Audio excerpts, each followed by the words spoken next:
everyone. Welcome back to a brand new episode of Talkoffame podcast. I am Kylie. I'm super excited to introduce you to today's guest, which is Liza Ginoni Gambino.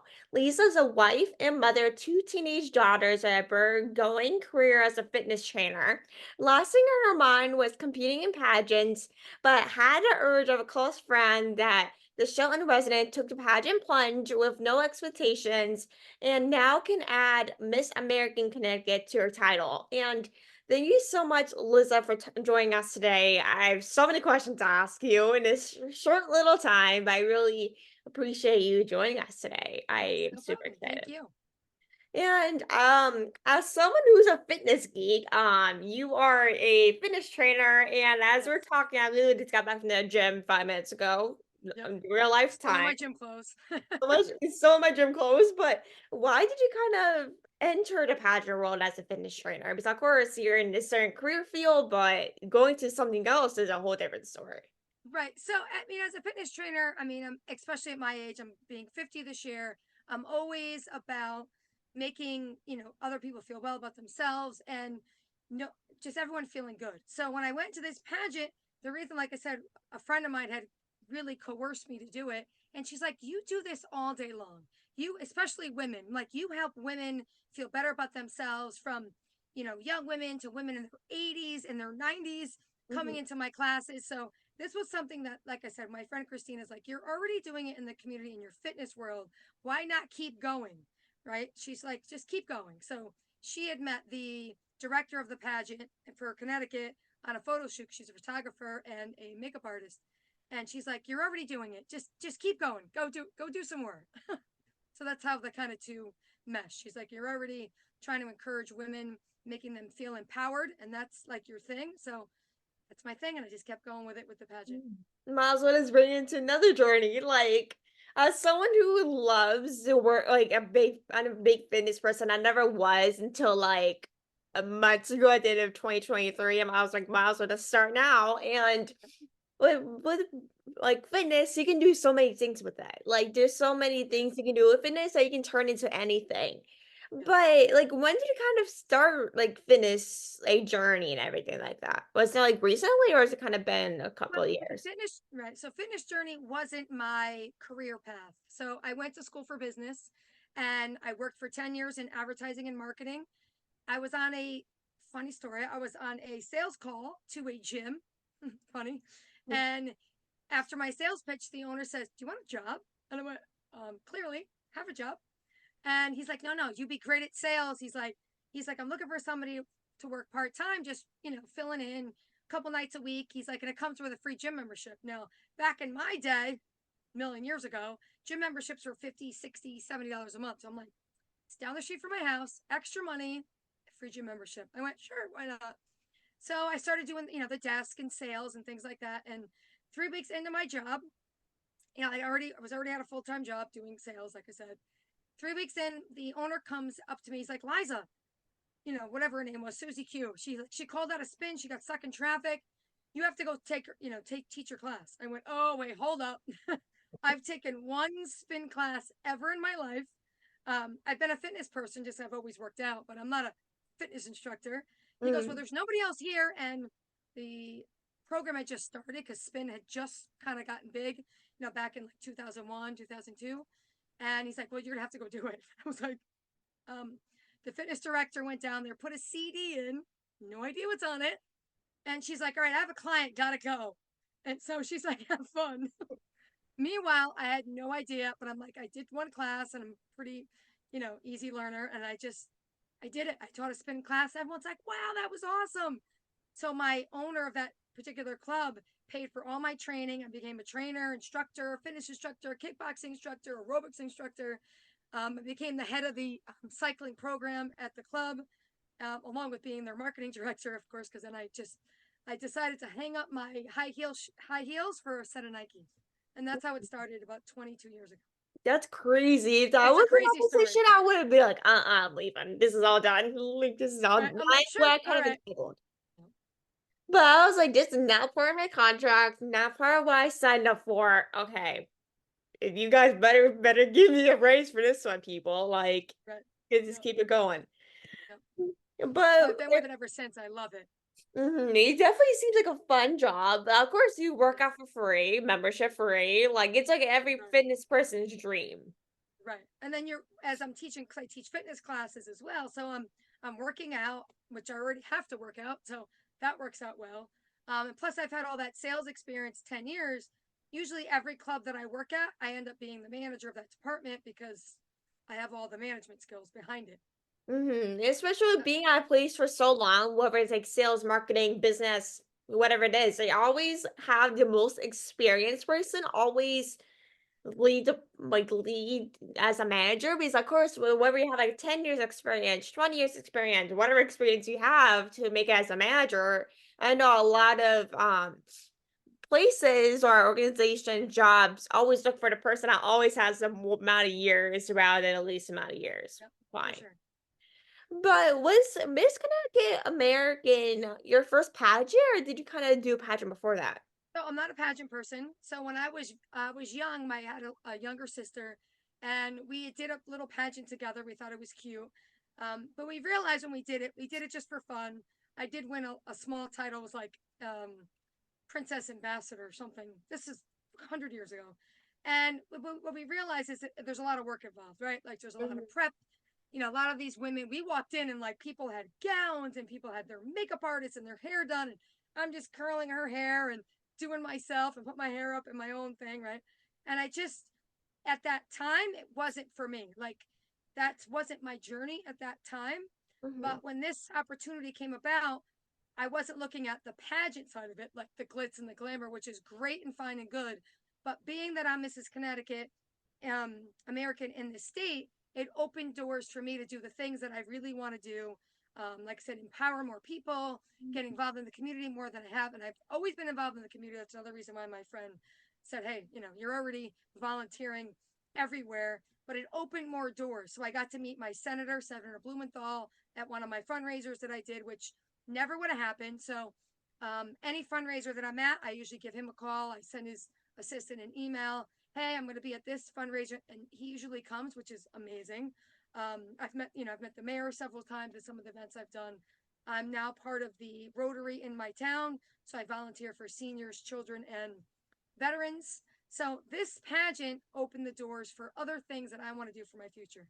Getting a Mhm. little older, my kids are now. I have my last daughter's a senior, so I've done many, many, many years of the room mom and the room parent, and the coach and all these things. So I'm like, well, now the school's just about done. What can I do for my future? And that's why I chose to do the pageant. Didn't think I was going to win because, like I said, I kind of walked in there going, all right, I'm going to do my own hair. My Like friend do did my like makeup your own because, personal stylist, just do everything on your own. right, right. So my friend did do my makeup because I said, if you're going to, it was your idea to do this pageant. So you're doing my makeup for me because she's a makeup artist. Mm. Christina Foreman, amazing. But I said, if you're going to do it, you're going to have to do my makeup because I don't have a clue. I have no clue how to do my makeup. You're a professional. Just do whatever you need to do. Yes, yes, but it was such an experience um for to meet so many women across the country because you Mhm. meet women from 50 states. There's three pageants going on at the same time in Vegas. There's the Miss pageant, there's two Mrs. pageants. So you're meeting like 150 women from all across the country of all roads, all journeys, all ages, right? So it's a wonderful experience. My roommate and she's Mrs. Maine, awesome woman. I love her to death. She's like a sister. So not only did we get to do and open doors for ourselves, we get to meet other like-minded women in all different fields and make connections all over the country. That was pretty Definitely. amazing. I know with Miss America from whom I met or who I'm from, who are closest to in Pennsylvania. From Pennsylvania, especially from being a small town. From being a small town, you know everyone. You know everyone to the point Yep. where you know someone that lives like an hour away. Like it's a small town, little G. But of course, with Miss America, like you meet people not just in your state, but of course, people that live across the country from you. And of Yes. course, with me as well, I'm a big person that loves to do community involvement and empower other people.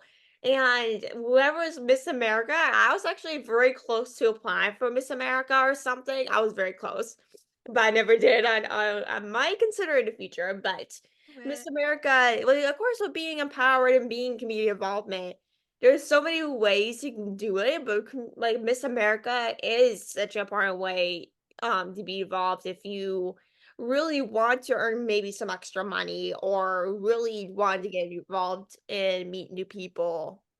For sure. That is such an important like resource for that. Yeah. My biggest thing, and I tell people of the pageant, it's like I said, the glitz and the glamour. That's where people go first. They're like, oh, you're taking pictures and you're putting makeup on, and I gotta admit, it was fun. It was 10 days in Vegas of having my hair and makeup done. It'll never be that again, right? But Might it's as well like I just said, enjoy the moment while you have it. I enjoyed it, right? It was fun. I got some awesome pictures of myself at 50 years old, right? Um, but I really enjoyed the whole experience because like I said, if you ever decide to do it, it just, like I said, it opens doors. I never would have met the senator of my state if I didn't do this. I never would have, had, announced my mayor at an event in town. Like, there's these things I just never would have done. When I tell my children, maybe if you don't do something like this, I even told them to do it. I said, do it for that. You learn how to just grow in your own self and figure out your own journey. But I think everyone, and I think it's becoming tough these days that people don't necessarily want to volunteer and go out in the world. Like any Mhm. event that I've ever been at so far, I'm like, do for others. Go out there in the world. We need more volunteers. Like I said, I'm on the Rotary in town and there's just not enough people. It'd be better if there was more people because you can do Mhm. more, right? Like So you're whatever organization you get involved with, just go and do it because even if it's a little bit of time, people are like, oh, I don't really have a lot of time. A little bit of time. Go once a month to a meeting and help out. Like that's like my journey now is trying to get other people to volunteer and get out in the world because it makes you feel good and then you're helping others along the way. exactly. I love what you just said. Because of course, when like I feel like when COVID happened, it changed the way a lot of people go out and do things. Of course, like COVID, everyone's stuck in their homes. They couldn't do anything for a couple months to a year. And of course, with COVID, it came with restrictions and people were scared to go out because they didn't want to get sick. Of course, with age, age varies how sick people get.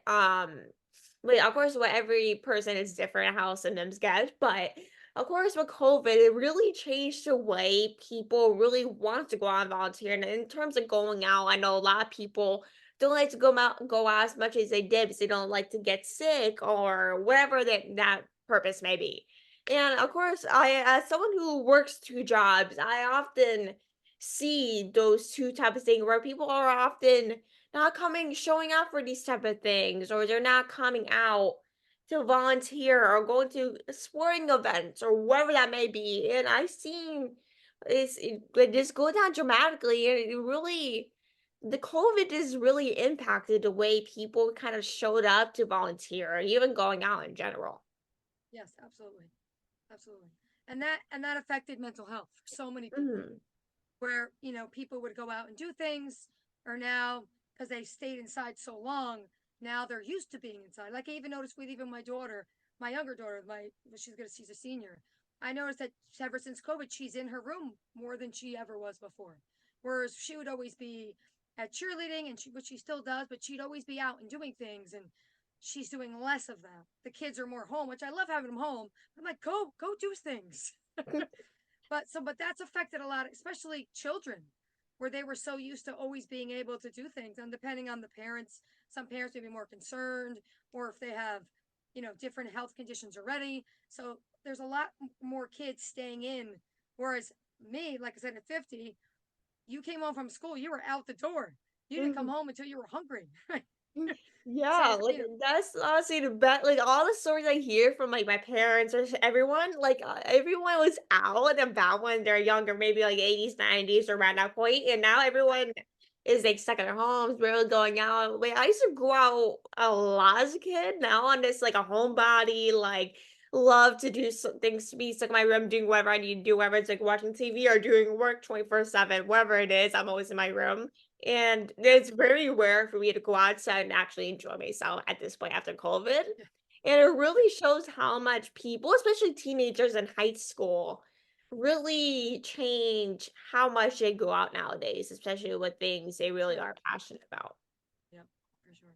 But like I said, it has changed mental health. So one of the projects that I'm working on with a good friend of mine, James Norkowicz, is the Lighthouse Project. So that's Mm-hmm. one of the things that's our goal for this year. Is it's about mental health and what can we do to fill those lives of people that they don't go down a dangerous path for them. So whether it be fitness, whether it be music, whether it be the arts, so we're trying to come up with collaboration with a bunch of different people to steer people that are, have some mental health issues. What can I do to fill my time? Because like I said, people aren't going out. Like you said, they may not be going to the gym or going to all these and a club that they belong to or anything that they're doing. So we're trying to bring those things back to their lives. Like it's okay now. Let's try to, bring yourself back into those things that you used to enjoy. Mm-hmm. That's the biggest thing I think what happens with mental health, depression, is they start to lose interest in the things they enjoy. So Mm-hmm. this project, the Definitely. Lighthouse Project, it's in very, very, small building stages right now, but that's our project. Bringing Mm-hmm. more awareness to mental health and what we can do to help people that are having depression issues, anxiety issues, and things they can be filled in their lives to help them be, you know, more fulfilled in their lives going forward. That is such a great idea. I interviewed James Zarkovich at one point. It was this year, late last year. It was recently, and he's a Yep. really amazing human being. And that is such a project not a lot of people do. From what I've seen, there gonna be tons of out there that I personally not seen. And I know with that, it's such an important matter of people who do have anxiety, depression, like deal with mental health issues, especially during COVID, like you said earlier, a lot of people have faced mental health crisis ever since COVID happened 4 years ago. And it's still happening to this day with mental health. And it did become such a huge factor ever since COVID happened. It really did change dramatically for a lot of teenagers and adults over these last course of 4 years. And I know there's a lot of people are looking for tons of resources to feel better and feel wanted to get out and find something to do. So that is something that I know a lot of people will take into. For sure. So that's where I'm heading for this year for 2024 is that project, Lighthouse Project. I'll And like I definitely said, it's seek gonna to take a do lot of that. work. It's gonna be on the lookout for it. It's gonna be it's in the works. James and I are working diligently, more him than me, because like I said, I have my last tour as a senior. I have 4 more weeks of cheerleading, and then I can devote all my time to this project. And more the merrier. I have 1 year left of high school left. I'm a junior, so who knows? More time on Yep. me and my parents' hands for sure.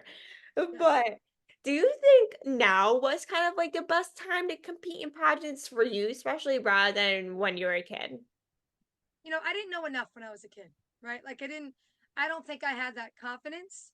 Maybe that would have helped, right? Like I did this pageant and I was young. My sister was young. She was 8 years old. So for her, I was 20. She was about 8 years old, right? And or maybe no, she was younger than she was 6 years old. And I don't think I knew enough. I just figured, it's something for us to do together. And it was fun because we had a big age difference. And I'm like, let's just go do something together. So it was fun, but I'm glad I did it now because now not that I really even had an idea about pageants either, but I had a different confidence level and I was a different state in my life where I can do something and I was ready to do something. I think people forget that pageantry isn't about the glitz and the glamour. The glitz and the glamour gets you there, but what do you do after you're done? You have to be ready to do whatever you say you're going to do. It's kind of like being elected for like president of your class, right? You need to be ready to go do the things that are passionate to you out in the world, right?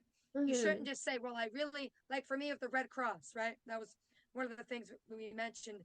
The Red Cross is a big deal to me. And the reason why the Red Cross is a big deal to me is because I almost died when I was young. I had a female surgery that oopsied at Yale, hit it, my obturator nerve, and I ended up on a respirator for a week. Well, if I had to be given 11 liters of blood because I just kept spewing it back out.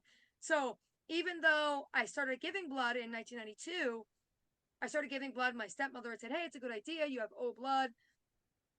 Back now, a few years later, I almost died. And for me, I'm like, wait a minute. If people didn't donate blood, I wouldn't be alive today, right? Mhm. So for me, I give every 60 days, right? But that's my passion. And I tell that to the world.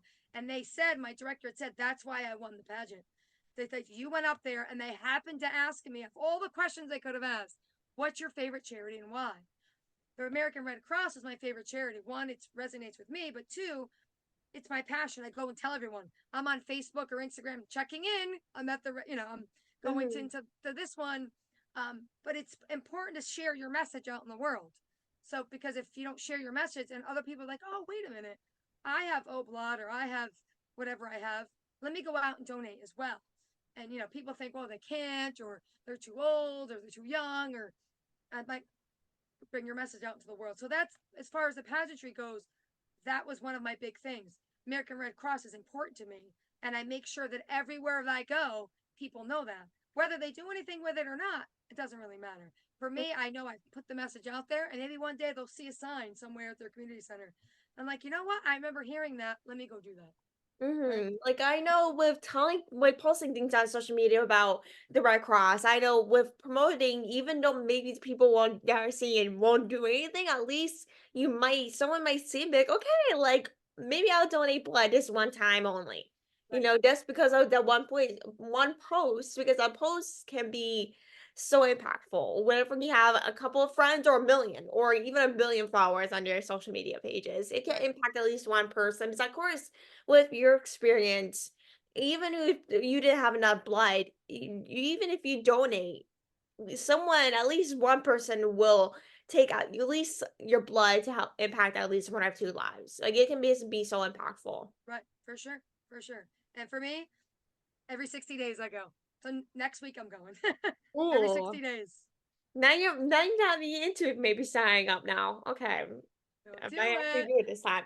But with American Red Cross, I'm so happy you brought that up because that's Yep. something I actually wanted to talk with you about. And Right. of course, with the American Red Cross, they are a bit, especially on disasters, I don't know, these things. Like, have you ever been on site during a disaster or anything like that? Or if so, like, what was kind of your experience?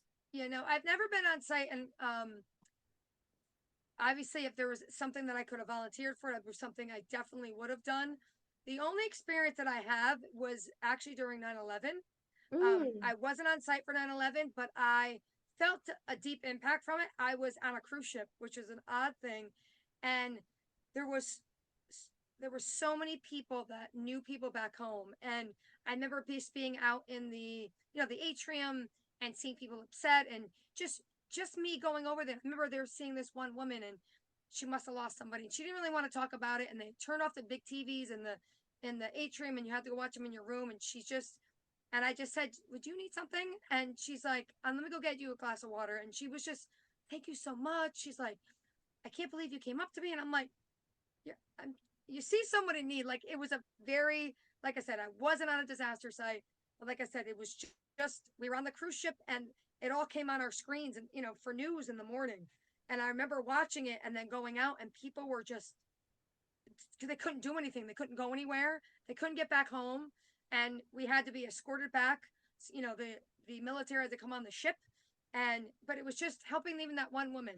For me, was you have to do that. Like, I think we're losing some of that. I went to church the other day, and I was telling my husband, I think people are losing compassion, right? mm, They're losing their compassion. And maybe some of it is a little bit of that COVID, germs, or, you know, I people don't even open the door for people anymore. Like, anytime I'm in a store, I look behind me every single time. And maybe because I was raised that way. And people are like, they look, oh my God, thank you so much. And I'm like, people are shocked that I'm opening a door. Or I'll see somebody coming, especially elderly. Forget it. I'm sold all the time when I see elderly people coming. And I'll wait and I'll hold the door, and they're like, oh my God, child. They're like, got this woman, okay, child. Like, I'm 50, but she was like, that's people are losing compassion and empathy mm. in the world. Right. And that's, you can't teach that, I don't think. I mean, you can, so the more you do, the more people see, I guess.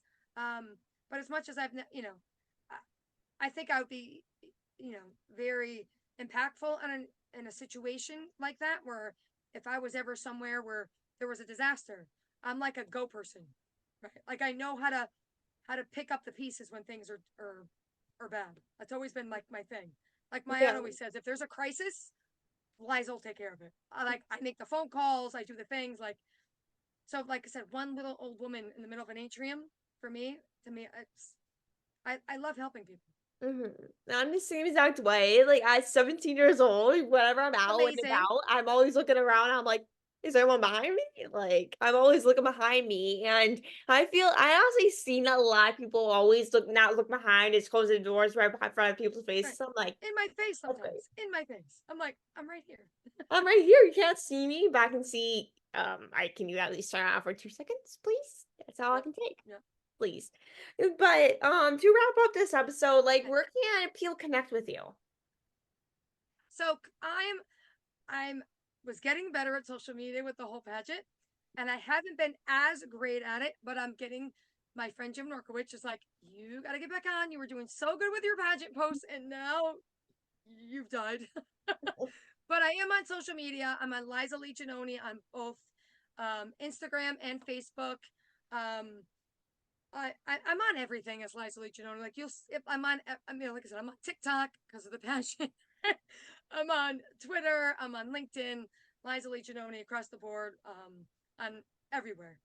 So I have That's a a good website. I thing to got rid of have my that you're website. on I do. social media. Yeah, Social I do fitness stuff, but I find that people go towards social media more than a website. Even though, mm, like I said, my friend James was like, you got to get your website back. I'm like, okay.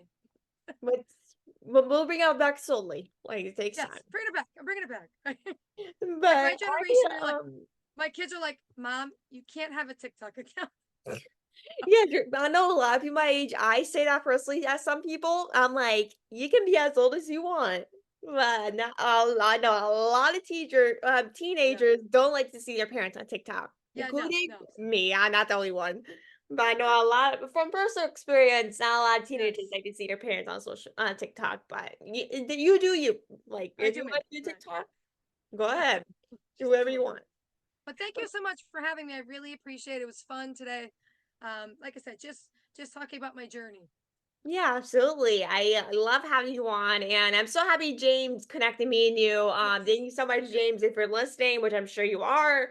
But I really appreciate you guys listening. I hope to subscribe and review, like, comment, follow us on social media, wherever you Yes. guys are on social media. Yes. And I really appreciate you joining us today and bringing some of your experience on. I definitely have to have you back.